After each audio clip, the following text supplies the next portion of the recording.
প্রথম বিষয় হচ্ছে যে আজকে মাননীয় প্রধান উপদেষ্টা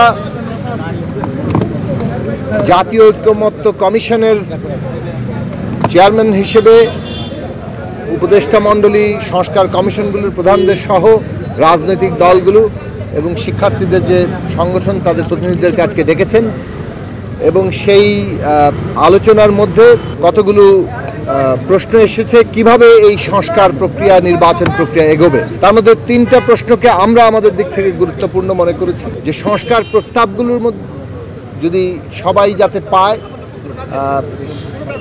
এবং সেই সংস্কার প্রস্তাবগুলোর মধ্যে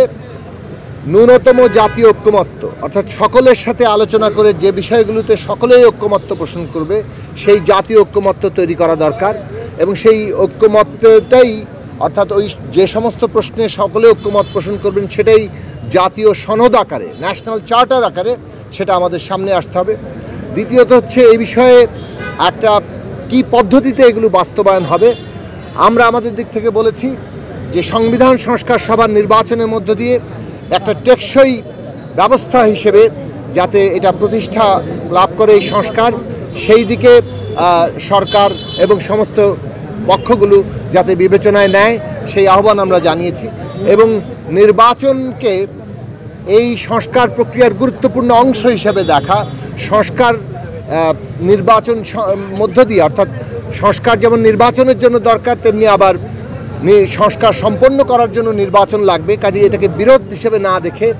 আগামী নির্বাচনকে সংস্কার সম্পন্ন করার একটা গুরুত্বপূর্ণ অধ্যায় হিসেবে বিবেচনা করা এবং পরবর্তী এই নির্বাচনের মধ্য দিয়ে যে সংস্কার সভা গঠিত হবে কিংবা সংসদ গঠিত হবে সেই সংসদে যাতে এই সংস্কারগুলো বিশেষত সংবিধান সংস্কারের প্রশ্ন একটা নির্দিষ্ট সময়ের মধ্যে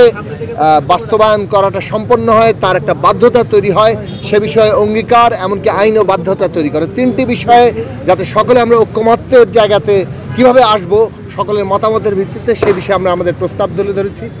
একই সাথে আমরা বলেছি যে এই সময়ে জাতীয় কর্তব্য হচ্ছে আমাদের এই সংস্কার প্রক্রিয়া এগিয়ে নিয়ে গিয়ে